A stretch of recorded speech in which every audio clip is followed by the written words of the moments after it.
Hello students, welcome to another class. आज हम unit number 2 शुरू करने जा रहे हैं, जिसमें हम केमिकल इक्विलिब्रियम और आयनिक इक्विलिब्रियम के बारे में पढ़ेंगे। पहले हम केमिकल इक्विलिब्रियम के बारे में पढ़ेंगे, फिर उसके बाद हम आयनिक इक्विलिब्रियम की तरफ शिफ्ट कर जाएंगे। केमिकल इक्विलिब्रियम को डिफ़ाइन करने से पहले हम ये देखते हैं, जनरली जब हम केमिस्ट्री की बात करते हैं तो केमिस्ट्री में हम किस चीज़ के बारे में पढ़ते हैं। केमिस्ट्री में हम केमिकल रिएक्शंस के बारे में पढ़ते हैं, यानी कंपाउंड्स, मॉलिक्यूल्स या एटम्स या आयन्स कह सकते हो, एक दूसरे के साथ किस तरह से रिएक्ट करता है, इन्हें केमिकल रिएक्शन। तो केमिस्ट्री के साथ हम जनरली केमिकल रिएक्शन को एसोसिएट करते हैं। अब केमिकल रिएक्शन की अगर हम बात करें तो केमिकल रिएक्शन के 3 एस्पेक्ट में हम इंटरेस्टेड होते हैं। पहला aspect of a chemical reaction जिसमें हम इंटरेस्टेड होते हैं वो है whether a reaction is feasible और नॉट, जिसको हम इस चैप्टर में थोड़ा सा टच करेंगे कि कोई रिएक्शन फिजिबल है कि नहीं है, यानी वो रिएक्शन होगा कि नहीं होगा। तो केमिकल रिएक्शन कराने से पहले या किसी भी दो रिएक्टेंट्स को एक दूसरे के साथ रिएक्ट करने से पहले हमें इतना तो आइडिया होना चाहिए कि वो दो केमिकल्स या वो दो रिएक्टेंट्स एक दूसरे के साथ रिएक्ट करके प्रोडक्ट बनाएगा कि नहीं बनाएगा, whether the reaction is feasible और नॉट, यानी रिएक्शन होगा कि नहीं होगा। इस एस्पेक्ट ऑफ केमिकल रिएक्शंस के बारे में हम थर्मोडायनेमिक्स में पढ़ते हैं, more specifically second law of thermodynamics, जो हमें बताता है कि कोई भी केमिकल रिएक्शन फिजिबल है या नहीं है, जिसके बारे में अभी हम थोड़ा डिस्कस करेंगे। सेकंड जो है, चलो हो गया, रिएक्शन फिजिबल है मान लिया, ठीक है। तो सेकंड जो एस्पेक्ट होगा अबाउट ए केमिकल रिएक्शन वो ये है कि रेट ऑफ द रिएक्शन। ठीक है, रिएक्शन फिजिबल है, रिएक्शन होगा, ठीक है, लेकिन किस रेट पे होगा, यानी किस स्पीड पे होगा। दो रिएक्टेंट्स को मिलाने के बाद अगर प्रोडक्ट बनता है तो किस रेट पे, किस स्पीड पे वो रिएक्शन जाएगा। वो रिएक्शन वेरी स्लो होगा, यानी मिलियंस ऑफ ईयर लगेगा उस रिएक्शन को कंप्लीट होने में, या 1 वीक लगेगा, या 1 मंथ लगेगा, या वो रिएक्शन बहुत ही फास्ट होगा, विद इन सेकेंड्स, यानी with in a fraction of seconds में हो जाएगा, या एक मॉडरेट स्पीड पे जाएगा। इस rate of a chemical reaction में भी हम क्या होते हैं, इंटरेस्टेड होते हैं। तो रेट ऑफ ए रिएक्शन के बारे में हम पढ़ते हैं केमिकल काइनेटिक्स में, केमिकल काइनेटिक्स में, ठीक है। और आखिरी जो एस्पेक्ट है, तीसरा ऑफ ए केमिकल रिएक्शन, वो है एक्सटेंट ऑफ रिएक्शन, यानी किस हद तक रिएक्शन जाएगा। देखिए, अगर हम रिएक्शन की बात करें तो हमारे पास 2 टाइप के रिएक्शंस होते हैं। एक होता है इरिवर्सिबल। इरिवर्सिबल रिएक्शन वो रिएक्शन जो क्या हो, रिएक्टेंट जो है किस में कन्वर्ट हो, प्रोडक्ट में कन्वर्ट हो, ठीक है। तो रिएक्टेंट सारा ख़त्म हो जाएगा, किस में कन्वर्ट हो जाएगा, प्रोडक्ट में कन्वर्ट हो जाएगा, ठीक है, एक ही डायरेक्शन में जाएगा। और दूसरा होता है रिवर्सिबल रिएक्शन, जहाँ पे रिएक्टेंट प्रोडक्ट में कन्वर्ट तो होता है, लेकिन प्रोडक्ट फिर से किस में कन्वर्ट होता है, रिएक्टेंट में कन्वर्ट होता है। अगर हम इरिवर्सिबल रिएक्शन की बात करें, ये रिएक्शन कब स्टॉप होता है, ये रिएक्शन स्टॉप होता है जब सारा रिएक्टेंट ख़त्म हो जाए और किस में कन्वर्ट हो जाए, प्रोडक्ट में कन्वर्ट हो जाए। तो जब रिएक्टेंट ही नहीं बचेगा तो रिएक्शन क्या हो जाएगा, स्टॉप हो जाएगा। जब हम रिवर्सिबल रिएक्शन की बात करते हैं, ये रिएक्शन कब स्टॉप होगा। अब देखिए, रिवर्सिबल रिएक्शन में रिएक्टेंट प्रोडक्ट में कन्वर्ट होगा और प्रोडक्ट फिर से किस में कन्वर्ट होगा, रिएक्टेंट में कन्वर्ट होगा, ठीक है। तो ये रिएक्शन कब स्टॉप होता है, जब रेट ऑफ फॉरवर्ड डायरेक्शन, यानी जिस स्पीड के साथ क्या रिएक्टेंट प्रोडक्ट में कन्वर्ट हो रहा है, उसी स्पीड के साथ प्रोडक्ट किस में कन्वर्ट हो, रिएक्टेंट में कन्वर्ट हो, तब ये रिएक्शन जो होता है स्टॉप होता है, क्योंकि concentration of reactant and product change नहीं होता, कांस्टेंट रहता है। तो इस टाइप ऑफ रिएक्शन को हम क्या बोलेंगे? रिवर्सिबल रिएक्शन बोलेंगे। जो स्टॉप कब होगा? जब रेट ऑफ फॉरवर्ड डायरेक्शन और रेट ऑफ बैकवर्ड डायरेक्शन एक दूसरे के बराबर होगा, और इस स्टेज को हम क्या बोलते हैं? इक्विलिब्रियम कहते हैं। ठीक है, तो अगर रिवर्सिबल रिएक्शन है तो कब जाके ये रिएक्शन, अगर कोई रिवर्सिबल रिएक्शन है, वो रिएक्शन हो रहा है कितने समय बाद, कितने टाइम के बाद, कितना प्रोडक्ट बनने के बाद क्या रीच होगा? इक्विलिब्रियम रीच होगा, और ये रिएक्शन क्या होगा? ये रिवर्सिबल रिएक्शन जो होगा वो स्टॉप होगा, यानी एक्सटेंड ऑफ रिएक्शन, किस हद तक रिएक्शन जाएगा बिफोर अचीविंग इक्विलिब्रियम, उसको हम क्या बोलेंगे? Extend of reaction. इसको हम किस में पढ़ते हैं? जो हमारा आज का टॉपिक है वो है इक्विलिब्रियम में, हम इसे पढ़ते हैं। ठीक है, चाहे केमिकल इक्विलिब्रियम हो, चाहे आयनिक इक्विलिब्रियम हो। दैट मीन्स केमिकल इक्विलिब्रियम या आयनिक इक्विलिब्रियम कौन से टाइप ऑफ रिएक्शंस में अप्लाई होगा? वो टाइप ऑफ रिएक्शन जो कि क्या है? रिवर्सिबल इन नेचर है। इरिवर्सिबल रिएक्शंस में ये अप्लाई नहीं होगा। ठीक, थर्मोडायनेमिक्स फर्स्ट यूनिट है, ऑलरेडी हम पढ़ चुके हैं। केमिकल काइनेटिक्स के बारे में हम बाद में जाके लेटर सेमेस्टर्स में पढ़ेंगे, और हमारा जो फोकस रहेगा ये जो आने वाले जो हमारे कुछ लेक्चर्स होंगे उसमें किस पे? इक्विलिब्रियम पे। तो पहले हम केमिकल इक्विलिब्रियम को क्या करते हैं? डिफाइन करते हैं।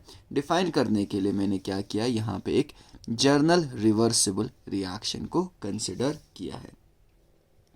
तो जब जर्नल रिवर्सिबल रिएक्शन की बात की जाए, A+B है, किस में जा रहा है? C+D में। रिवर्सिबल है तो C+D किस में जाएगा? A+B में। अगर हम कंसंट्रेशन की बात करें प्रोडक्ट और रिएक्टेंट की विथ टाइम, तो देखिए पहले जो होगा, जब रिएक्शन शुरू होगा, A और B प्रेजेंट होगा, C और D नहीं होगा। क्यों नहीं होगा? अभी रिएक्शन शुरू नहीं हुआ है, अभी प्रोडक्ट नहीं बना है, तो क्या होगा? A प्रेजेंट होगा, B प्रेजेंट होगा। जो ही मैं इन दोनों को मिक्स कराऊंगा, A और B एक दूसरे के साथ रिएक्ट होंगे और क्या बनेगा? C और D। जितना A और B कम होगा उतना ही C और D बनेगा, यानी दैट मीन्स रिएक्टेंट A और B क्या होता जाएगा? कम होता जाएगा, और C और D का कंसंट्रेशन बढ़ता जाएगा। तो कंसंट्रेशन और अगर टाइम का अगर मैं यहाँ पे एक प्लॉट ड्रॉ करूँ, तो with time concentration of the reactant will decrease होगा ना। अगर ये है टाइम, यहाँ पे क्या है? ज़ीरो पे अगर मान लो ये कंसंट्रेशन है किसका? A और B का, तो विथ टाइम बढ़ता जाएगा, रिएक्शन होता जाएगा, रिएक्शन होता जाएगा तो A और B किस में कन्वर्ट होता जाएगा? C और D में। तो A और B का जो कंसंट्रेशन है वो क्या होता जाएगा? कम होता जाएगा, यानी ये किसका कंसंट्रेशन है? A और B का। ठीक है, इनिशियली इतना था। अब देखो C और D जब टाइम इज इक्वल टू 0 था, यानी अभी रिएक्शन शुरू नहीं हुआ है, तो शुरू नहीं हुआ है तो इनका कंसंट्रेशन C और D का क्या होगा? 0 होगा, अभी बना ही नहीं होगा। अब जो ही टाइम बढ़ता जाएगा, रिएक्शन प्रोसीड होता रहेगा, रिएक्टेंट कम होता जाएगा, लेकिन प्रोडक्ट का कंसंट्रेशन क्या होता जाएगा? बढ़ता जाएगा। तो ये किसका कंसंट्रेशन हो गया? C और D का। अब देखिए यहाँ पे टाइम बढ़ता जा रहा है, ये टाइम बढ़ता जा रहा है, लेकिन concentration of the reactant and product change नहीं हो रहा। देखो एक फ्लड लाइन है, दैट मीन्स दोनों का कंसंट्रेशन अब क्या है? कांस्टेंट है। तो कांस्टेंट है तो दोनों का कंसंट्रेशन चेंज नहीं हो रहा है, तो दैट मीन्स ये रिएक्शन स्टॉप हो चुका है, क्योंकि ओवरऑल नेट कोई रिएक्शन नहीं हो रहा है, क्योंकि दोनों का कंसंट्रेशन क्या रह रहा है? सेम रह रहा है। इसका ये मतलब नहीं है कि यहाँ पे रिएक्शन नहीं हो रहा है, रिएक्शन हो रहा है, A और B C और D में कन्वर्ट हो रहा है, लेकिन जितना A और B C और D में कन्वर्ट हो रहा है उतना C एंड D किस में कन्वर्ट हो रहा है? A और B में कन्वर्ट हो रहा है, जिसकी वजह से नेट जो इन दोनों के कंसंट्रेशन में कोई चेंज नहीं आएगा। मान लो कि ये रिएक्शन क्या हो चुका है? स्टॉप हो चुका है। दैट मीन्स यहाँ पे क्या अचीव हो चुका है? इक्विलिब्रियम अचीव हो चुका है। ठीक, तो with time concentration of the reactants will go on decrease and concentration of the product will go on increase, ये ध्यान में रखना है। और यहाँ पे दोनों का कंसंट्रेशन बराबर है, रिएक्टेंट और प्रोडक्ट का, इस टाइम पे। ठीक, देखिए अगर हम किसकी प्लॉट की बात करें, रेट ऑफ रिएक्शन और टाइम की प्लॉट की बात करें, तो इनिशियली जो concentration of reactant A and B ज़्यादा होगा और COD बिल्कुल भी कम होगा, बिल्कुल होगा ही नहीं स्टार्टिंग पे जब टाइम कितना है 0 है।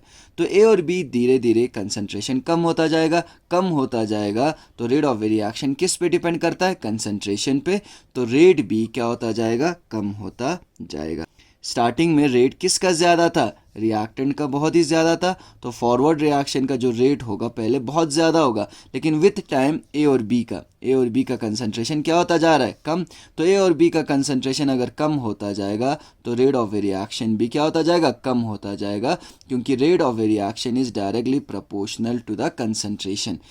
पहले कंसंट्रेशन ए बी का ज़्यादा था रिएक्टेंट्स का, फिर कम होता गया कंसंट्रेशन, कम कंसंट्रेशन होता जाएगा तो रेट भी क्या होता जाएगा? कम होता जाएगा, क्योंकि रेट जो है कंसंट्रेशन पे क्या करेगा? डिपेंड करेगा। तो ये क्या हो गया? Rate of forward reaction. Rate of forward reaction क्या होता जाएगा? कम होता जाएगा। क्यों? क्योंकि कंसंट्रेशन ऑफ रिएक्टेंट जो है कम होता जाएगा। अगर रेट ऑफ बैकवर्ड रिएक्शन की बात की जाए, COD जब किस में जाएगा? ए और बी में जाएगा। तो COD पहले कम था, बिल्कुल भी नहीं है, टाइम t=0 पे बिल्कुल भी नहीं है, तो रेट भी क्या होगा? 0 होगा। फिर क्या होगा? COD बढ़ता जाएगा, कंसंट्रेशन बढ़ता जाएगा, और COD फिर किस में कन्वर्ट होता जाएगा? ए और बी में। तो यहाँ पे रिएक्टेंट जो है उसका कंसंट्रेशन विथ टाइम क्या होता जा रहा है? बढ़ता जा रहा है। अगर बढ़ेगा COD का कंसंट्रेशन तो rate of A backward direction भी क्या होता जाएगा? विथ टाइम इंक्रीज होता जाएगा। तो ये रेट ऑफ क्या हो गया? बैकवर्ड डायरेक्शन या बैकवर्ड रिएक्शन। अब देखो इस पॉइंट पे दोनों फॉरवर्ड और बैकवर्ड दोनों डायरेक्शन का रेट ऑफ ए रिएक्शन क्या हो चुका है? बराबर हो चुका है। इसको हम बोलेंगे क्या? कौन सा स्टेट? इक्विलिब्रियम स्टेट, यानी इक्विलिब्रियम रीच हो चुका है। इक्विलिब्रियम कब रीच होगा? जब rate of forward direction is equal to rate of the backward direction. देखिए कंसंट्रेशन ऑफ रिएक्टेंट कम होता जा रहा है, तो रेट कंसंट्रेशन पे डिपेंड करता है, तो रेट ऑफ फॉरवर्ड डायरेक्शन भी क्या होता जाएगा? कम होता जाएगा। कंसंट्रेशन ऑफ प्रोडक्ट जो अब क्या बैकवर्ड डायरेक्शन के लिए किसकी तरह ऐड करेगा? रिएक्टेंट की तरह विथ टाइम बढ़ता जा रहा है। विथ टाइम ये अगर बढ़ेगा तो रेट ऑफ रिएक्शन भी बैकवर्ड डायरेक्शन का विथ टाइम बढ़ेगा, और यहाँ पे दोनों रेट्स बराबर हो रहे हैं, तो हम कहेंगे क्या अचीव हो चुका है? इक्विलिब्रियम स्टेट अचीव हो चुका है। अब हम केमिकल इक्विलिब्रियम को यहाँ पे डिफाइन करेंगे।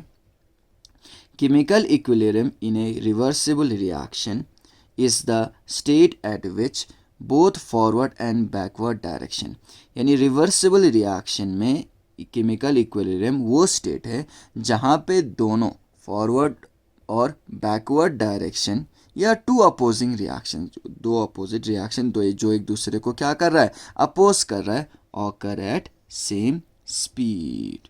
यानी केमिकल इक्विलिब्रियम रिवर्सिबल रिएक्शन में वो स्टेट है जहाँ पे रेट ऑफ फॉरवर्ड डायरेक्शन और रेट ऑफ बैकवर्ड डायरेक्शन एक ही किस पे जाए? स्पीड पे जाए। या हम कह सकते हैं केमिकल इक्विलिब्रियम इन रिवर्सिबल रिएक्शन वो स्टेट है जहाँ रेट ऑफ फॉरवर्ड डायरेक्शन किसके बराबर हो? रेट ऑफ बैकवर्ड डायरेक्शन के बराबर हो। तो देखिए मैंने यहाँ पे कहा था कि हम किसके बारे में इंटरेस्टेड है? फिजिबिलिटी के बारे में, ठीक है, जो हम किस में पढ़ते हैं? थर्मोडायनेमिक्स में। लेकिन थोड़ा बहुत हम यहाँ पे भी टच करेंगे केमिकल इक्विलिब्रियम में भी आगे बढ़ने से पहले, ठीक है। तो पहले हम बात कर लेते हैं किसकी? स्पॉन्टेनियस रिएक्शन की, ठीक है। स्पॉन्टेनियस रिएक्शन किससे कहते हैं? वो रिएक्शन जो अपने आप हो, ठीक है, और या उस थोड़ा सा क्या करने के बाद हो? इनिशिएट करने के बाद हो, उस टाइप ऑफ रिएक्शन को क्या कहेंगे? स्पॉन्टेनियस रिएक्शन कहेंगे, ठीक है।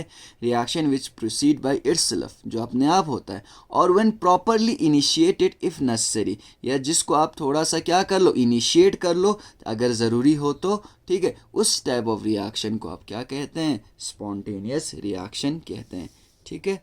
अब देखिए स्पॉन्टेनियस रिएक्शन के मैंने यहाँ पे दो एग्जांपल्स लिखे हुए हैं। पहले में इनिशिएट करने की ज़रूरत है, दूसरे में इनिशिएट करने की ज़रूरत नहीं है। तो हाइड्रोजन और ऑक्सीजन जब एक दूसरे के साथ कंबाइन होगा दोनों गैसियस स्टेट में, वाटर बनेगा, लेकिन एक क्या देना पड़ेगा, इलेक्ट्रिक स्पार्क देना पड़ेगा। And this process is spontaneous reaction, जो अपने आप होगा, अपने आप होगा, या सिर्फ उसको क्या करने की ज़रूरत है, थोड़ा सा इनिशिएट करने की ज़रूरत है। This reaction is an exothermic reaction, क्योंकि डेल्टा एच का जो वैल्यू होगा वो कितना होगा, नेगेटिव होगा, और -286.2 किलो जूल्स, यानी इतना एनर्जी क्या होगा, रिलीज होगा। ठीक है। और सेकंड जो रिएक्शन है, जब NO नाइट्रिक ऑक्साइड ऑक्सीजन के साथ मिलता है तो क्या बनाता है, nitrogen dioxide. This is also an exothermic reaction and also an spontaneous reaction, जो अपने आप होगा, और इसमें भी एनर्जी कितना रिलीज होगा, कितना, -56.2 किलो जूल पर मोल। This is 2 examples of spontaneous reaction, वो रिएक्शन जो अपने आप हो या इनिशिएट करने पे हो। स्पॉन्टेनियस रिएक्शन हमने देख लिया। ठीक है, अब हम देखेंगे फ्री एनर्जी चेंज जो होगा, या गिव्स फ्री एनर्जी चेंज किसी भी केमिकल रिएक्शन में। ठीक है, if free energy change for a chemical reaction is negative, अगर किसी भी free energy change mean delta G, ठीक है, किसी भी केमिकल रिएक्शन के लिए अगर डेल्टा जी का वैल्यू क्या है, नेगेटिव है, फिर वो जो रिएक्शन होगा वो अपने आप होगा, स्पॉन्टेनियसली होगा, और वो रिएक्शन क्या होगा, फिजिबल होगा, यानी दैट रिएक्शन विल प्रोसीड। ठीक है, लेकिन अगर फ्री एनर्जी किसी भी केमिकल रिएक्शन के लिए क्या हो, पॉजिटिव हो, तो वो रिएक्शन क्या होगा, नॉन स्पॉन्टेनियसली होगा, यानी अपने आप नहीं होगा। उस केस में आपको एक एक्सटर्नल एजेंसी क्या करनी पड़ेगी, यूज़ करनी पड़ेगी। उस टाइप ऑफ केमिकल रिएक्शन को हम क्या कहेंगे, नॉन स्पॉन्टेनियस कहेंगे, और ये केमिकल रिएक्शन फिजिबल नहीं है, अपने आप नहीं होगा, यानी एक्सटर्नल एजेंसी अगर आप यूज़ करोगे तो होगा, वरना नहीं होगा। अगर डेफिनेशन देखें डेल्टा जी का या चेंज इन फ्री एनर्जी का, तो डेल्टा जी किसके बराबर है, delta G is equal to delta H minus T delta S. ठीक है, तो कोई भी रिएक्शन फिजिबल है कि नहीं, अपने आप होगा कि नहीं होगा स्पॉन्टेनियसली, तो वो किस पे डिपेंड करता है, एक तो इंथैल्पी, ठीक है, जो हमारा कौन सा फैक्टर है, enthalpy is energy factor, and entropy factor, यानी दोनों पे क्या करता है, डिपेंड करता है। ये दोनों डिसाइड करता है whether a reaction is feasible और नॉट। तो इन दोनों को हमने कंबाइन किया, किसने कंबाइन किया, डेल्टा जी ने, तो डेल्टा जी का वैल्यू डिसाइड करेगा कि कोई रिएक्शन स्पॉन्टेनियस है कि नहीं, अपने आप होगा कि नहीं होगा।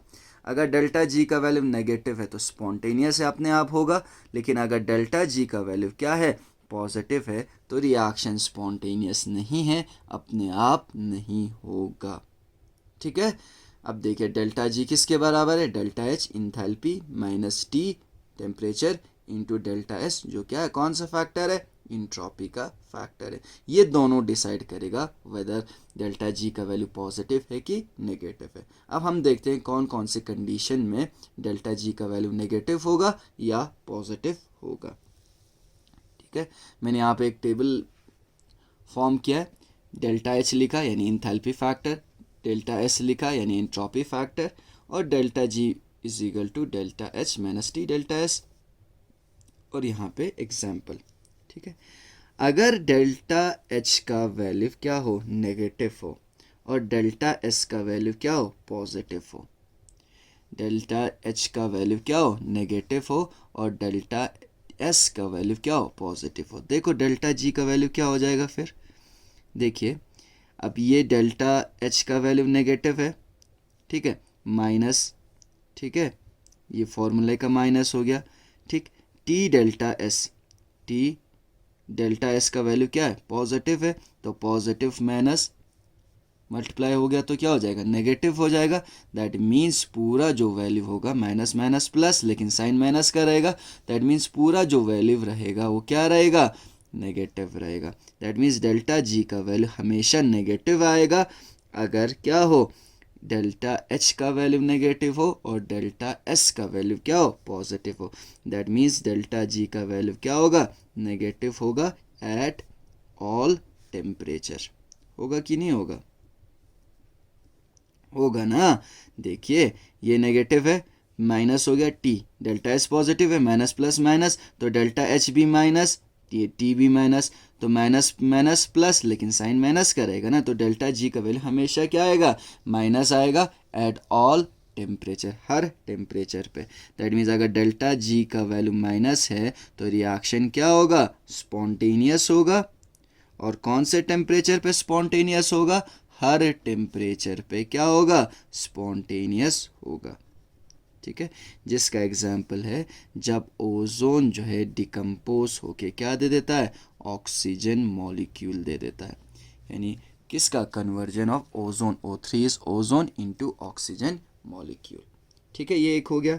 अब दूसरा बात करते हैं। देखो यहाँ पे डेल्टा एच क्या था, नेगेटिव, नेगेटिव मीन्स एक्सोथर्मिक, यानी एनर्जी क्या हो रहा था, रिलीज हो रहा था। और एंट्रोपी पॉजिटिव था, एंट्रोपी क्या हो रहा था, इंक्रीज हो रहा था, यानी रैंडमनेस या डिसऑर्डरनेस क्या हो रहा था, इंक्रीज हो रहा था। अब हम कहते हैं कि डेल्टा एच नेगेटिव है, यानी रिएक्शन इज एक्सोथर्मिक, लेकिन एंट्रोपी जो हो रहा है वो डिक्रीज हो रहा है। एंट्रोपी क्या हो रहा है, डिक्रीज हो रहा है। देखो हमें पता है कि स्पॉन्टेनियस होने के लिए जनरली डेल्टा एच एक्सोथर्मिक होना चाहिए, हीट रिलीज होना चाहिए और रैंडमनेस बढ़ना चाहिए। इसमें दोनों हो रहा है तो हर टेम्परेचर पे क्या है, स्पॉन्टेनियस है। यहाँ पे हम कह रहे हैं डेल्टा एच नेगेटिव है, यानी इस डेल्टा एच के हिसाब से स्पॉन्टेनियस होना चाहिए, लेकिन डेल्टा एच नेगेटिव है यानी रैंडमनेस कम हो रहा है। ठीक है, डिक्रीज हो रहा है, तो रैंडमनेस डिक्रीज होगा तो स्पॉन्टेनियस नहीं होना चाहिए डेल्टा एच के हिसाब से। अब देखिए क्या होगा, इसका वैल्यू अगर देखो delta G is equal to क्या है, delta G is equal to delta H minus delta H है। ठीक है, माइनस टी, डेल्टा एस भी क्या है, माइनस है। ठीक है, तो माइनस माइनस क्या हो गया, प्लस, तो which is equal to minus delta H plus T delta S. अब अगर यहाँ ध्यान से देखें आप, माइनस प्लस माइनस होना है, माइनस प्लस माइनस होना है, लेकिन साइन किसका रहेगा, जो लार्ज होगा, जो बड़ा होगा। अब बड़ा क्या ये वाला फैक्टर होगा या ये वाला फैक्टर होगा, वो डिपेंड करेगा। अगर ये वाला फैक्टर बड़ा है तो वैल्यू माइनस का आएगा, माइनस होगा अगर डेल्टा जी का वैल्यू तो स्पॉन्टेनियस होगा। अगर टी डेल्टा एस वाला फैक्टर बड़ा है तो माइनस प्लस माइनस ही होगा, लेकिन साइन बड़े का होगा तो प्लस का साइन आएगा, तो डेल्टा जी का वैल्यू प्लस होगा, तो नॉन स्पॉन्टेनियस होगा। अब ये वाला फैक्टर ज़्यादा या बड़ा कब होगा, ये वाला फैक्टर जब बड़ा होगा तब बड़ा होगा जब ये वाला फैक्टर क्या होगा, छोटा होगा। ये वाला फैक्टर छोटा कब होगा, जब टेम्परेचर क्या होगा, कम। अगर टेम्परेचर कम है, ये वाला फैक्टर छोटा है, ये वाला फैक्टर छोटा है और ये वाला फैक्टर बड़ा है, तो प्लस माइनस माइनस हो जाएगा, लेकिन बड़ा माइनस का वैल्यू आएगा। तो डेल्टा जी का वैल्यू माइनस कब आएगा, ठीक है, जब टेम्परेचर क्या हो, लो हो, ए लो टेम्परेचर। ठीक है, लो टेम्परेचर यानी रिएक्शन जो होगा वो स्पॉन्टेनियस होगा, लेकिन क्या होगा, एट लो टेम्परेचर।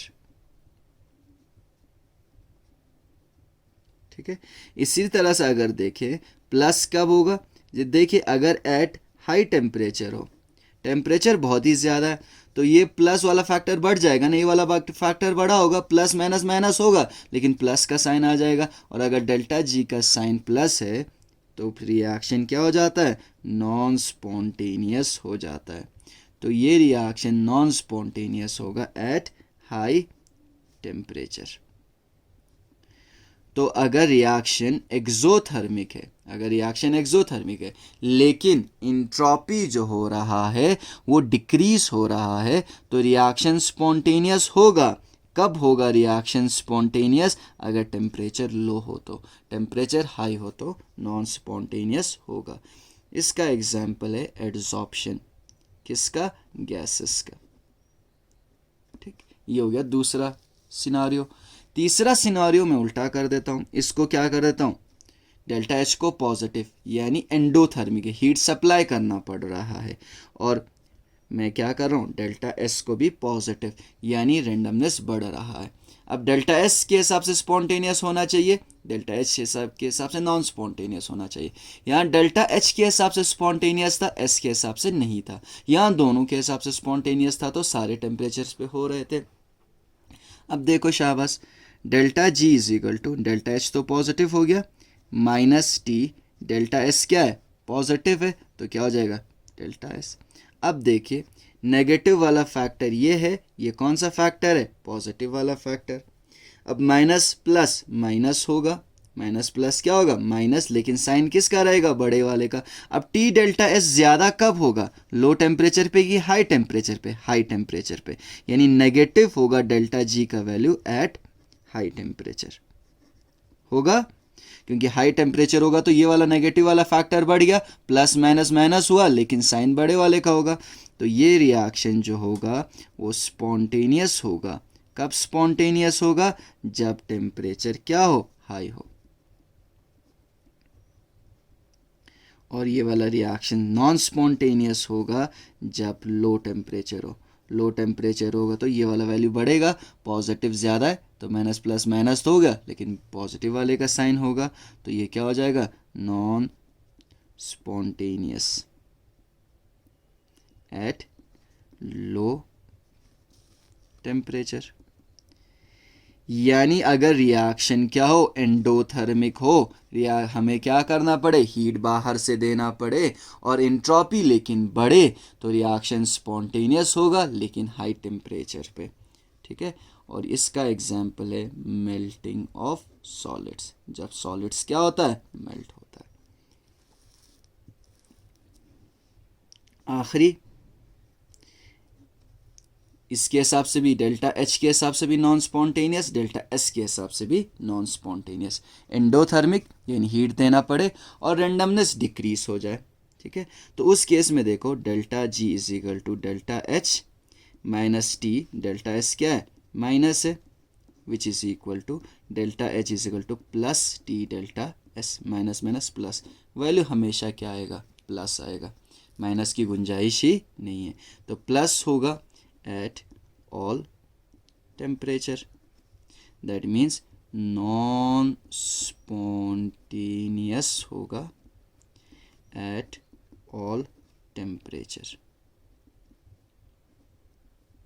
ठीक है, और इसका एग्जाम्पल हो जाएगा जब आप वाटर गैस का किसके साथ रिएक्शन करते हो, ऑक्सीजन के साथ, to form hydrogen peroxide H2O2 gas. This is a non spontaneous reaction. जब क्या होगा, एक्सोथर्मिक एंडोथर्मिक रिएक्शन होगा और क्या होगा, इंट्रोपी जो होगा वो डिक्रीज होगा। ठीक है, तो उस केस में सारे टेम्परेचर पे नॉन स्पॉन्टेनियस। दैट मीन्स अगर हम थोड़ा सा फिर से रिकैप करें, अगर देखिए एक्सोथर्मिक है, इंट्रोपी इंक्रीज हो रहा है, हर टेम्परेचर पे क्या होगा, स्पॉन्टेनियस। एक्सोथर्मिक है लेकिन इंट्रोपी डिक्रीज हो रहा है, सिर्फ लो टेम्परेचर पे क्या होगा, स्पॉन्टेनियस होगा। एंडोथर्मिक है, इंट्रोपी जो है वो क्या हो रहा है, इंक्रीज हो रहा है, तो हाई टेम्परेचर पे स्पॉन्टेनियस। और एंडोथर्मिक है और इंट्रोपी भी क्या हो रहा है, कम हो रहा है, तो हर टेम्परेचर पे क्या होगा, नॉन स्पॉन्टेनियस होगा। अब देखिए शाबाश, इफ बोथ अपोजिंग फैक्टर कौन सा है, डेल्टा एच और डेल्टा एस, क्योंकि ये पॉजिटिव है, ये टर्म क्या है, नेगेटिव है, आर एग्जैक्टली इक्वल, यानी अगर ये दोनों क्या हो, बराबर हो, यानी इन दोनों का मैग्नीट्यूड, टी डेल्टा एस और डेल्टा एच का मैग्नीट्यूड यानी वैल्यू क्या हो, बराबर हो, that is delta H is numerically equal to T delta S, यानी डेल्टा एच और टी डेल्टा एस का वैल्यू न्यूमेरिकली क्या हो, बराबर हो। तो अगर ये दोनों बराबर हो गया और अपोजिट है, क्योंकि ये प्लस है, ये क्या है, माइनस है, कैंसिल आउट हो जाएगा, तो चेंज इन फ्री एनर्जी का वैल्यू क्या होगा, ज़ीरो होगा। इस सरकमस्टेंस के अंदर जो रिएक्शन है वो क्या कर लेगा, वो अचीव कर लेगा स्टेट ऑफ इक्विलिब्रियम।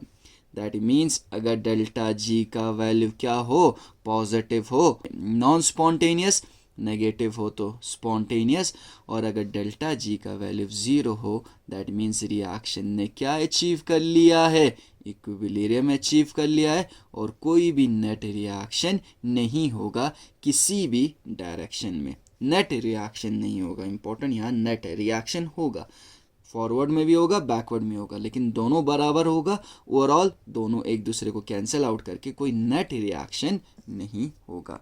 ठीक है, ये था क्या, free energy change for a chemical reaction. अब हम देखेंगे क्या फ़र्क है between delta G not and delta G, यानी स्टैंडर्ड फ्री एनर्जी और फ्री एनर्जी में क्या फ़र्क है। तो standard free energy delta G, जब हम स्टैंडर्ड की बात करते हैं ये नॉट लगा देते हैं। तो ये नॉट का मतलब क्या है, under standard condition of A reaction is defined as the free energy change of a reaction when the reactant and product are in their standard state। ठीक है, तो स्टैंडर्ड फ्री एनर्जी किसे कहते हैं, किसी भी रिएक्शन का वो फ्री एनर्जी चेंज जब रिएक्टेंट्स और जो प्रोडक्ट्स हो, ठीक है, वो किस स्टेट में हो, स्टैंडर्ड स्टेट में हो। और अगर reactant and product standard state में नहीं है तो उसको हम सिर्फ क्या कहेंगे, फ्री एनर्जी कहेंगे। लेकिन अगर reactant and product standard state में है तो इसे हम कहेंगे स्टैंडर्ड फ्री एनर्जी। तो स्टैंडर्ड स्टेट का मतलब क्या है, जो रिएक्टेंट एंड प्रोडक्ट्स का जो टेम्परेचर है, हमने रिएक्टेंट्स को मेंटेन करके रखा हुआ है 25 डिग्री सेल्सियस, और प्रेशर है, अगर reactant and product are gases तो प्रेशर कितना होना चाहिए, 1 एटमॉस्फेरिक प्रेशर होना चाहिए। और अगर सोल्यूशन में रिएक्शन हो रहा है तो कंसंट्रेशन जो होना चाहिए वो कितना होना चाहिए, 1 मोलर होना चाहिए। तो इनको हम क्या कहते हैं, स्टैंडर्ड स्टेट। तो रिएक्टेंट और प्रोडक्ट अगर स्टैंडर्ड स्टेट में हो तो जो चेंज इन फ्री एनर्जी का जो हम वैल्यू डिटरमाइन करेंगे तो उसको हम क्या कहेंगे, स्टैंडर्ड फ्री एनर्जी कहेंगे। दैट मीन्स उस केस में delta G not standard free energy किसके बराबर होगा, स्टैंडर्ड इंथैल्पी चेंज, यानी delta H not minus temperature into delta S not, यानी स्टैंडर्ड इंट्रोपी चेंज। तो यहाँ पे क्या हो जाएगा, वेर डेल्टा एच नॉट किस क्या है, स्टैंडर्ड इंथैल्पी चेंज किसका, रिएक्शन का। इसी तरह डेल्टा एस नॉट क्या है, स्टैंडर्ड एंट्रोपी चेंज है किसका, रिएक्शन का, लेकिन एट टेम्परेचर क्या, T।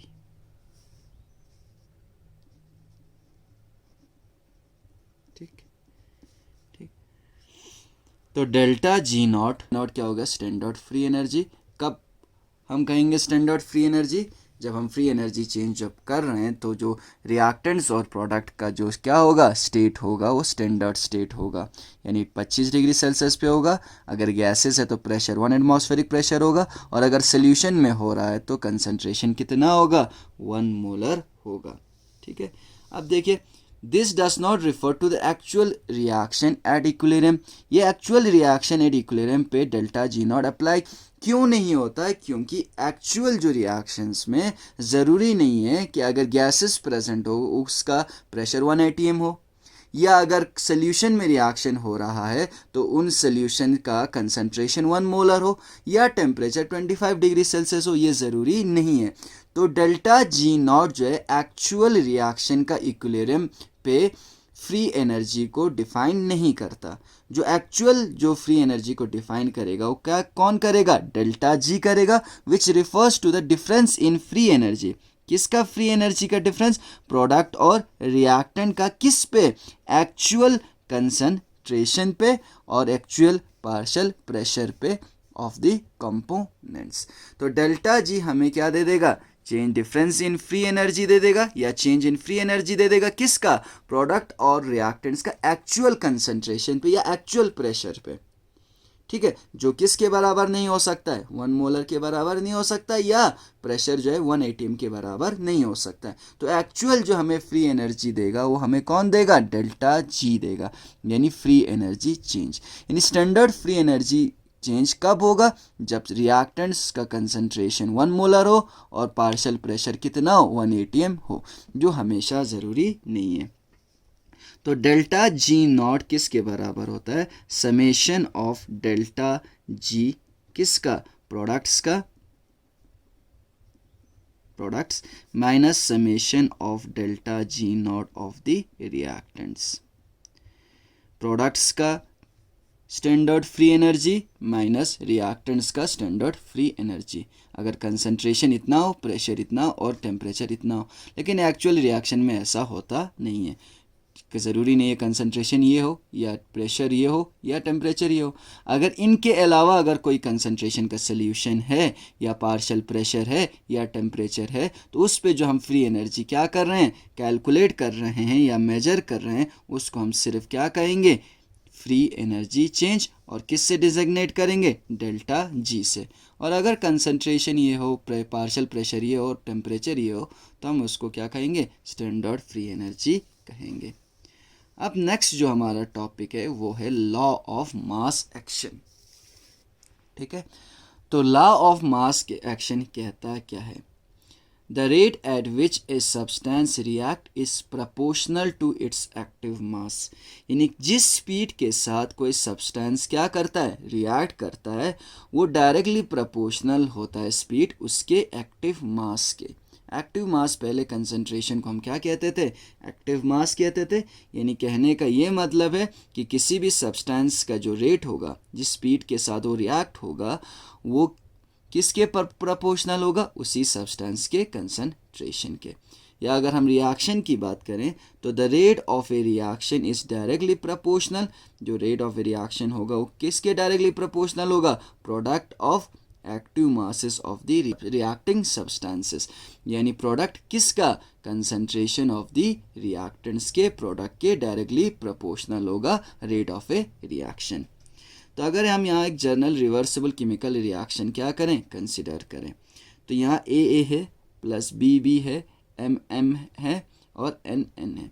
तो capital A capital B capital M capital N, capital A और कैपिटल बी रिएक्टेंट्स हैं, कैपिटल एम और कैपिटल एन क्या है, प्रोडक्ट्स हैं।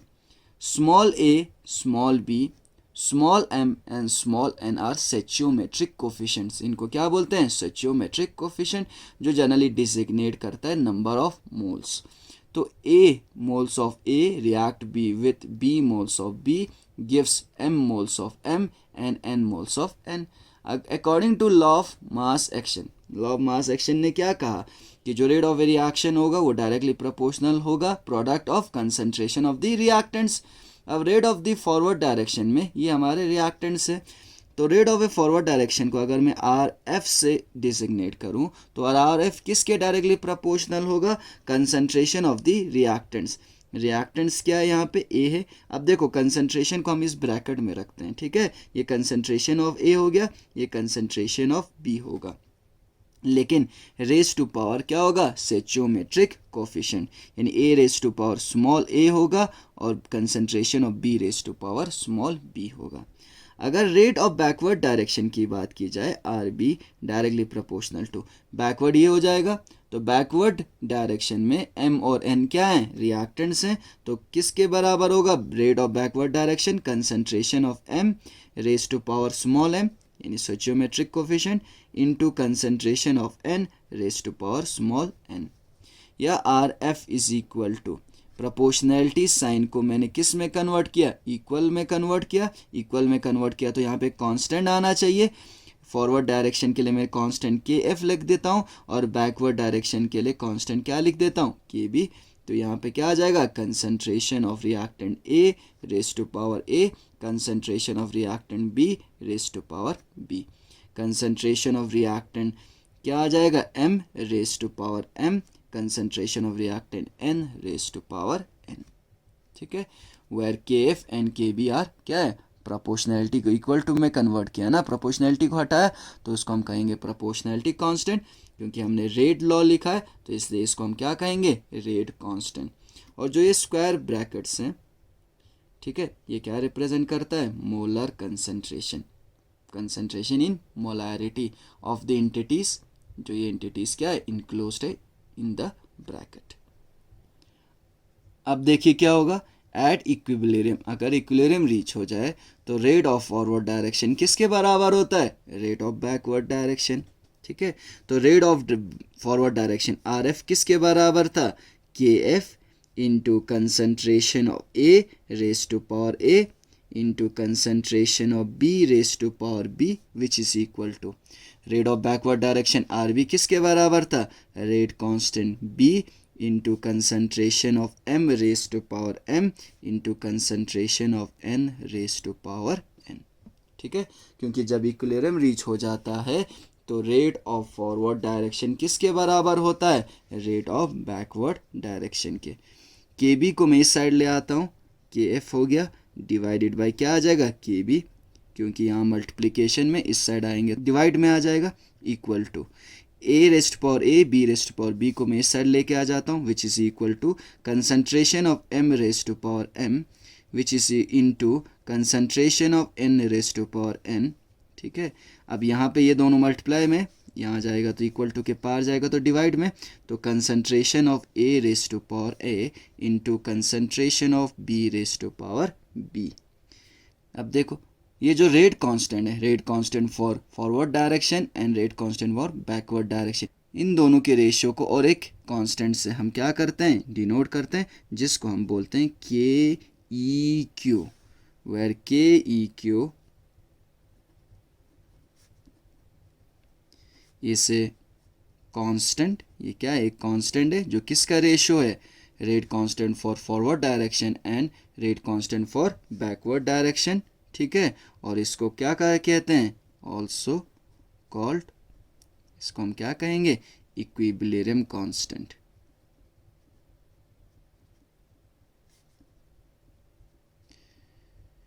यानी जो रेशियो होगा of rate constant for forward direction and rate constant for backward direction का, उसको हम एक नए कांस्टेंट से क्या करेंगे, डेजिग्नेट करेंगे, जिसको हम क्या लिखेंगे, के ई क्यू। के ई क्यू को हम क्या कहेंगे, इक्विलिब्रियम का कांस्टेंट है, क्योंकि हम इक्विलिब्रियम की बात कर रहे हैं जहाँ पे रेट ऑफ फॉरवर्ड डायरेक्शन और रेट ऑफ बैकवर्ड डायरेक्शन एक दूसरे के क्या होगा, बराबर होगा। तो इक्विलिब्रियम पे जो फॉरवर्ड डायरेक्शन का रेट कांस्टेंट होगा डिवाइडेड बाय जो बैकवर्ड डायरेक्शन का जो रेट कांस्टेंट होगा, इन दोनों का जो रेशियो होगा उसको हम एक नए कांस्टेंट से डिनोट करेंगे, जिसको हम कहेंगे इक्विलिब्रियम कांस्टेंट। ठीक है, और इसको यानी के इक्विलिब्रियम इज इक्वल टू क्या आया, concentration of m raise to power m into concentration of n raise to power n और concentration of a raise to power a into concentration of b raise to power b। यानी equilibrium constant किसके बराबर आया, product of concentration of the product raise to power their stoichiometric coefficient divided by product of the reactants concentration raise to power their stoichiometric coefficient. और इसको हम क्या बोलते हैं, this equation represents law of chemical equilibrium. यानी इस equation को हम क्या बोलते हैं, लॉ ऑफ केमिकल इक्विलिब्रियम। यानी Q equilibrium is equal to क्या है, concentration of product m raised to power m, concentration of product n raised to power n divided by concentration of reactant a raised to power a into concentration of reactant b raised to power b। अब देखिए यहाँ पे हमने law of chemical equilibrium की इस equation में हमने reactant और प्रोडक्ट का क्या लिया हुआ है, कंसंट्रेशन लिया हुआ है, और ब्रैकेट में हमने क्या लिया है, मोलर कंसंट्रेशन है। मोलर कंसंट्रेशन अगर हमने लिया है तो ई के ई क्यू को यानी इक्विलिब्रियम कांस्टेंट को हम क्या लिख देते हैं, के सी, सी फॉर क्या, मोलर कंसंट्रेशन, क्योंकि यहाँ हमने रिएक्टेंट्स और प्रोडक्ट का क्या लिया है, मोलर कंसंट्रेशन लिया है। अगर रिएक्टेंट्स और प्रोडक्ट सारे किस स्टेट में होते, गैसियस स्टेट में होते, तो हम यहाँ कंसंट्रेशन इन टर्म्स ऑफ क्या एक्सप्रेस करते, प्रेशर। तो यहाँ पे हम कंसंट्रेशन के बजाय रिएक्टेंट एंड प्रोडक्ट्स का क्या लेते, पार्शियल प्रेशर लेते। तो पार्शियल प्रेशर पी लेते, तो यहाँ पे के इक्विलिब्रियम की जगह अब हम क्या लिखते, के पी लिखते। के पी कब, जब हम रिएक्टेंट और प्रोडक्ट्स का क्या लेंगे, पार्शियल प्रेशर। Kc कब लिखेंगे, जब हम रिएक्टेंट एंड प्रोडक्ट्स का क्या लेंगे, मोलर कंसंट्रेशन। और आखिरी हम Kx लिख देते हैं जब हम रिएक्टेंट और प्रोडक्ट्स का क्या लेते हैं, मोल फ्रैक्शन। ठीक, तो K इक्विलिब्रियम को हम 3 तरीके से डेजिग्नेट कर सकते हैं। अगर हम रिएक्टेंट और प्रोडक्ट्स का कंसंट्रेशन ले रहे हैं तो Kc, अगर हम रिएक्टेंट और प्रोडक्ट्स का क्या ले रहे हैं, प्रेशर ले रहे हैं, पार्शियल प्रेशर, तो Kp, और अगर हम रिएक्टेंट और प्रोडक्ट्स का क्या ले रहे हैं, मोल फ्रैक्शन ले रहे हैं, तो Kx।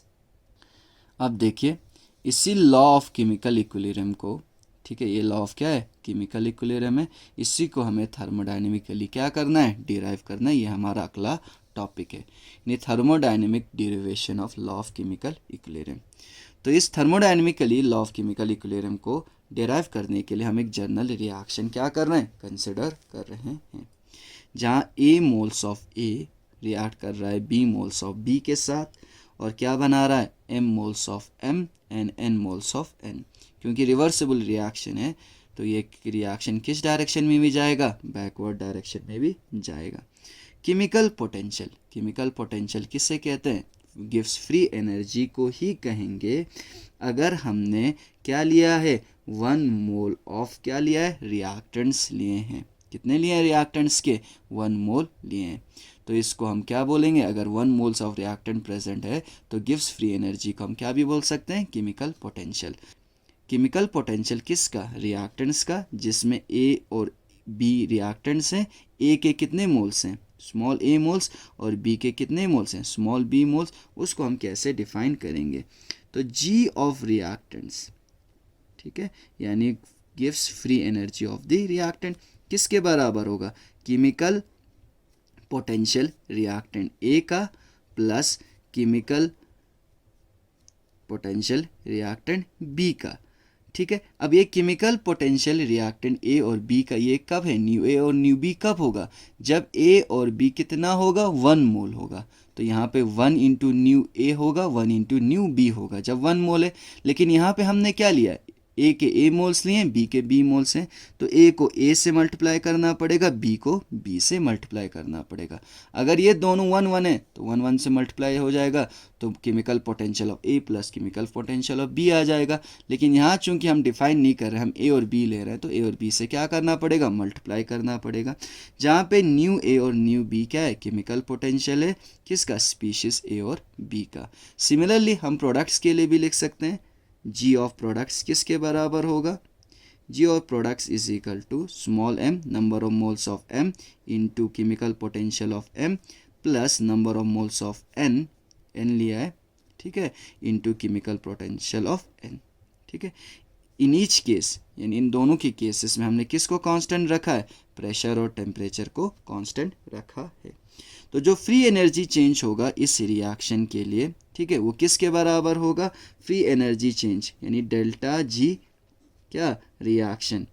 तो डेल्टा जी रिएक्शन हमेशा बराबर होता है किसके, gives free energy of the products minus gives free energy of the reactants.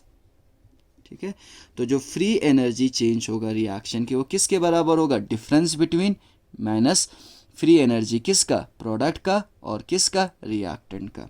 तो प्रोडक्ट का फ्री एनर्जी किसके बराबर है, m into mu M plus n into new N bracket, ठीक है, माइनस रिएक्टेंट्स का किसके बराबर है, a into mu a plus b into mu b। ये क्या होगा, ये जो डिफरेंस होगा between free energy of the products minus reactant किसके बराबर होगा, change in free energy of the reaction. अब अगर इक्विलिब्रियम रीच हो गया, क्योंकि रिवर्सिबल रिएक्शन है, इक्विलिब्रियम रीच होगा, तो इक्विलिब्रियम पे चेंज इन फ्री एनर्जी का वैल्यू क्या होता है, 0 होता है। तो at equilibrium change in free energy क्या होगा, 0। तो ये जो इक्वेशन नंबर 1 है वो क्या बन जाएगा, देखिए m न्यू m हो जाएगा प्लस n न्यू n हो जाएगा, ठीक है, minus a into mu a plus b into mu b। वो किसके बराबर हो जाएगा, डेल्टा जी के बराबर है, और डेल्टा जी इक्विलिब्रियम के किसके बराबर है, 0। तो ये इक्वेशन नंबर क्या हो जाएगा, 2 हो जाएगा।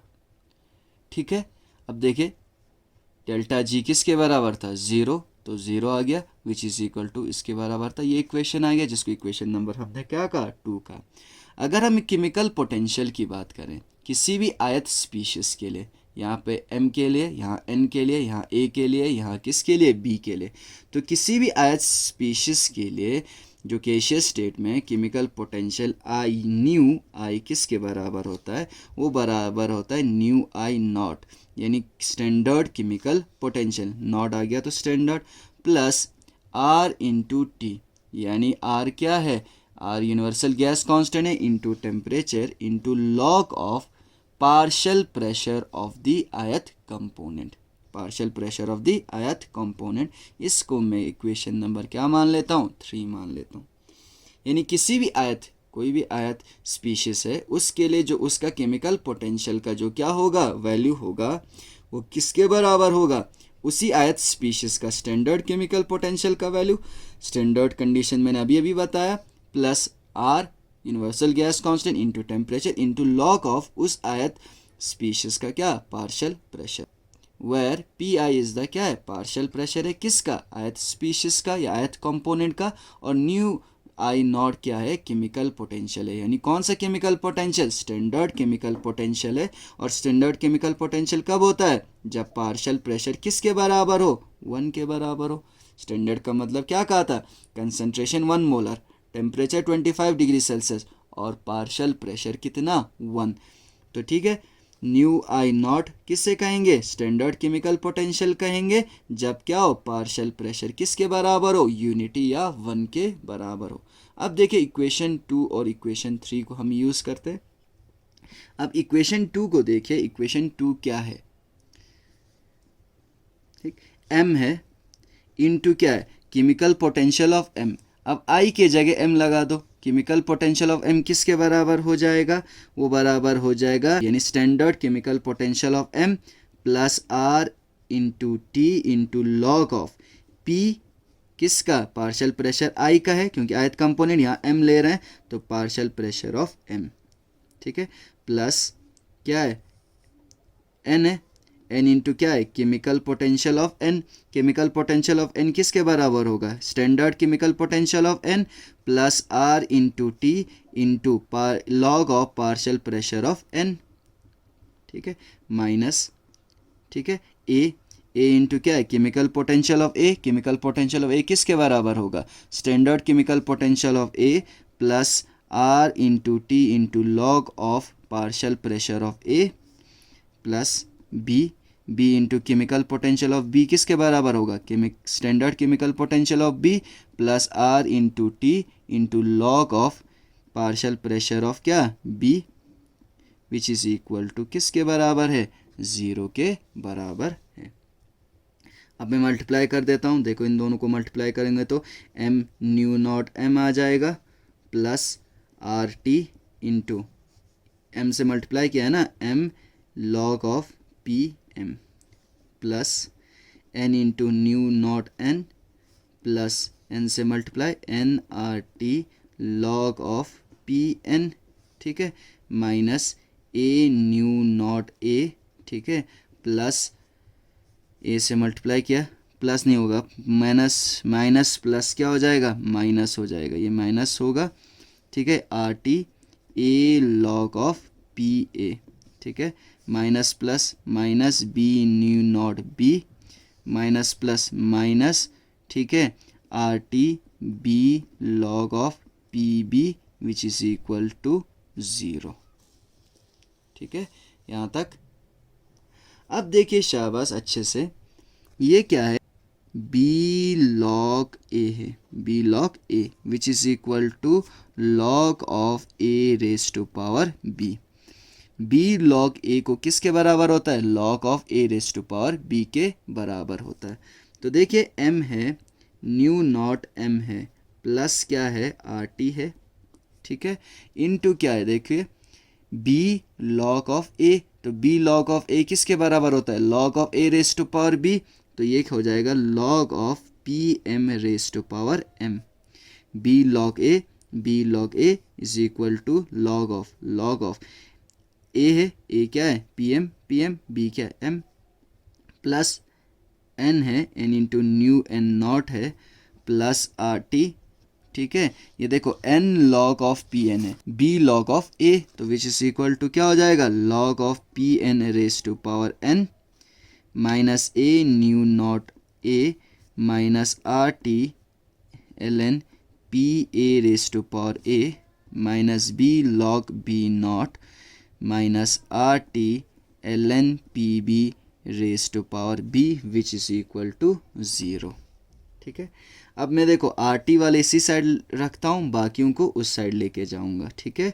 तो यहाँ पे बचा क्या, R T L N P M raise to power m, ठीक है, plus R T L N P N raise to power n minus R T, ये वाला देखो L N P A raise to power a minus R T L N P B raise to power b which is equal to, ये यहाँ पे plus है, equal to उस side लेके जाएंगे minus m nu naught m, ये भी minus हो जाएगा minus n new naught n, ये देखो अब ये प्लस है तो प्लस हो जाएगा plus a nu naught a, ये क्या है माइनस है उस साइड, प्लस हो जाएगा b न्यू नॉट b, ठीक है यहाँ तक।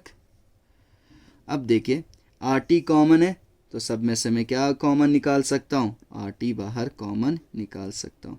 आर टी अगर कॉमन निकाले तो क्या बचा यहाँ पे L N P M raise to power M plus L N P N raise to power n minus L N P A raise to power a, ठीक है, minus L N P B raise to power B which is equal to, अब यहाँ देखिए मैं minus बाहर निकाल देता हूँ, माइनस बाहर, तो माइनस बाहर निकालूंगा तो क्या हो जाएगा m new m not plus, क्योंकि माइनस बाहर निकाल दिया ना, माइनस प्लस क्या हो जाएगा minus, minus plus minus n new n not, ठीक है। अब यहाँ पे भी मैं माइनस बाहर निकाल दिया तो new a not plus b mu b not,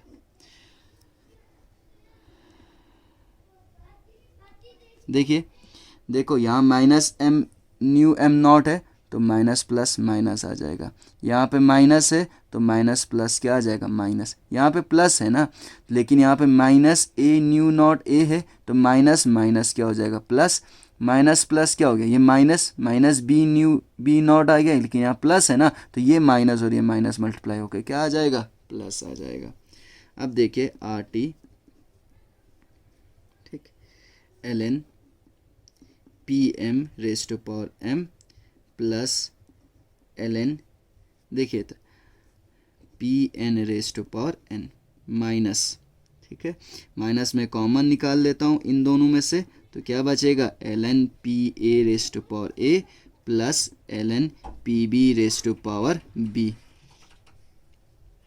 ठीक है। तो देखिए माइनस से माइनस प्लस माइनस आ गया, माइनस प्लस माइनस आ गया विच इज़ इक्वल टू,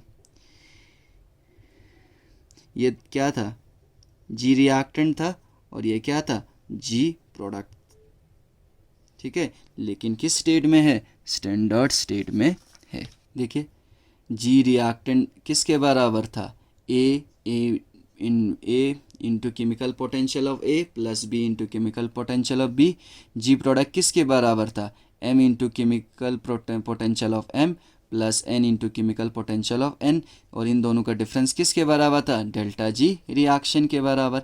यही है देखो एम न्यू एम नॉट है सिर्फ plus n mu N not है, so minus a mu A not है plus b mu not B है, सेम है, लेकिन स्टैंडर्ड क्या है केमिकल पोटेंशियल है, तो यहाँ नॉर्मल केमिकल पोटेंशियल था तो डेल्टा जी रिएक्शन था, अगर यहाँ स्टैंडर्ड केमिकल पोटेंशियल होगा तो ये क्या हो जाएगा माइनस डेल्टा जी नॉट हो जाएगा, ये क्या हो जाएगा माइनस डेल्टा जी नॉट, किसका रिएक्शन का, किसका रिएक्शन का।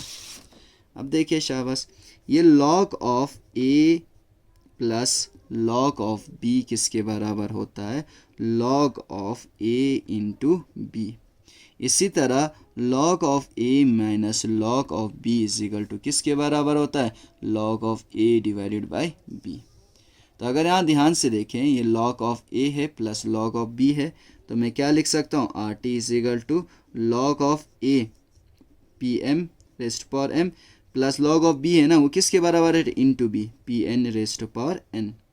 ठीक है, क्योंकि log of A plus log of B, log of A plus log of B किसके बराबर है, log A into log B, log A into log B. Minus यहाँ पे भी सेम है, तो क्या हो जाएगा, log of A into B which is equal to minus D delta G not reaction. ठीक, अब देखिए R T into log of A minus log of B, log of A minus log of B, log A divided by B, R T into log A क्या है, P M rest power M और P N rest power N है, divided by B क्या है, P A rest power A into P B rest power B which is equal to क्या है, minus delta G not reaction. ठीक, अब देखिए R T को इस साइड लेके आता हूँ, तो क्या बचा, एल एन और L N P M rest power M into P N rest power N divided by P A rest power A P B rest power B which is equal to minus delta G naught upon R T यहाँ multiply में था, divide में हो गया। अब देखिए इस log को हटाने के लिए मैं बोथ साइड एंटी लॉग से क्या कर देता हूँ, मल्टीप्लाई, तो लॉग और एंटी लॉग कैंसिल हो आउट हो जाएगा, क्या बचा, P M rest power M P N rest power N divided by P A rest power A into P B rest power B which is equal to, antilog को हम exponential भी कह सकते हैं, एक्सपोनेंशियल रेस्ट पावर क्या आ जाएगा, minus delta G naught upon R T. ये इक्वेशन नंबर क्या मान लिया, इसको 4 मान लिया। सिंस अब देखो डेल्टा जी नॉट है, डेल्टा जी नॉट क्या है, स्टैंडर्ड क्या, फ्री एनर्जी। ठीक है, वो किस पे डिपेंड करता है, टेम्परेचर पे डिपेंड करता है, क्योंकि हम किस पे निकालते हैं, 25 डिग्री सेल्सियस पे निकालते हैं, क्योंकि कंसंट्रेशन तो हमेशा क्या होगा, 1 मोलर होगा, प्रेशर हमेशा क्या होगा, 1 एटमॉस्फेरिक प्रेशर होगा, तो कांस्टेंट रहेगा, एंड आर इज द क्या है, gas constant. Hence, right hand side of equation ये जो 4 है इसे कांस्टेंट एट क्या, कांस्टेंट टेम्परेचर।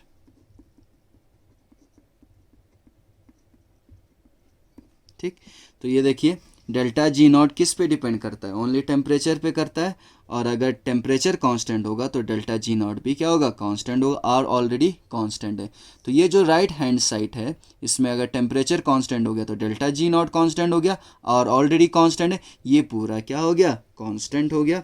तो हम ये कह सकते हैं 10, ठीक है, P M rest power M into P N rest power N divided by P A rest power A is equal to constant. अब देखिए विच इज इक्वल टू, हमने जब लॉ ऑफ केमिकल इक्विलिब्रियम आप देखा तो वहाँ पे हम क्या ले रहे थे, वहाँ पे हम प्रोडक्ट्स का और रिएक्टेंट्स का क्या ले रहे थे, मोलर कंसंट्रेशन ले रहे थे। यहाँ पे हमने क्या लिया है, रिएक्टेंट्स और प्रोडक्ट का क्या लिया है, पार्शियल प्रेशर लिया है। देखिए अगर याद हो आपको, यहाँ पे के इक्विलिब्रियम था, ये क्या है, concentration of M rest power M, concentration of N rest power M, और concentration A rest power A, और concentration of B rest power B. यही हमारा क्या था, लॉ ऑफ केमिकल इक्विलिब्रियम था, यही था क्या, लॉ ऑफ केमिकल इक्विलिब्रियम था। अब यहाँ पे हम कंसंट्रेशन ले रहे थे, तो कंसंट्रेशन के लिए यहाँ पे हम क्या लिख सकते हैं, के सी। अब यहाँ मैंने क्या लिया है, यहाँ आया है partial pressure of M rest power M, यहाँ concentration of M rest power M था, यहाँ partial pressure of M rest power M, यहाँ concentration of N rest power N था, यहाँ partial pressure of N rest power N है, यहाँ concentration of A rest power A था, partial pressure of A rest power A, यहाँ concentration of B rest power B था, partial pressure of B raise to power B. यानी यहाँ पे equilibrium constant क्या था, Kc था, क्योंकि हम कंसंट्रेशन ले रहे थे। अब यहाँ पे हम क्या ले रहे हैं, यहाँ हम प्रेशर ले रहे हैं ना, पार्शियल प्रेशर m का, n का, a और b का। तो यहाँ पे जो कांस्टेंट होगा वो क्या होगा, Kp होगा। तो K इक्विलिब्रियम किसके बराबर है, इसके बराबर। यही क्या था, लॉ ऑफ केमिकल इक्विलिब्रियम था। बस यहाँ हमने कंसंट्रेशन लिया और यहाँ पे क्या आया, पार्शियल प्रेशर आया। ठीक है, यही हमारा क्या हो जाएगा, this equation is the law of chemical equilibrium. ठीक है, तो law of chemical equilibrium thermodynamically क्या हो गया, प्रूफ हो गया। ठीक, थर्मोडायनेमिकली प्रूफ हो गया ना। पहले जो हमने law of chemical equilibrium define किया था, यहाँ कंसंट्रेशन लिया था, इसलिए Kc ले सकते हैं कांस्टेंट, लेकिन यहाँ हम क्या ले रहे हैं, पार्शियल प्रेशर, तो Kp। ठीक है, क्योंकि यहाँ हमने क्या लिया था, यहाँ हमने पार्शियल प्रेशर लिया था, तभी यहाँ पे क्या in terms of partial pressure आया। और यहाँ अगर हम क्या ले लेते, कंसंट्रेशन ले लेते, लॉग ऑफ कंसंट्रेशन, तो यहाँ पे क्या आ जाता, प्रेशर के जगह कंसंट्रेशन आ जाता और Kc आ जाता। और यहाँ पे अगर हम क्या लेते, मोल फ्रैक्शन लेते, log of mole fraction of I, तो यहाँ पे क्या आ जाता, पार्शियल प्रेशर के जगह मोल फ्रैक्शन आ जाता, तो Kp के जगह हम क्या लिखते, Kx लिखते। ठीक, that's all for today's class. Thank you very much, see you in next class.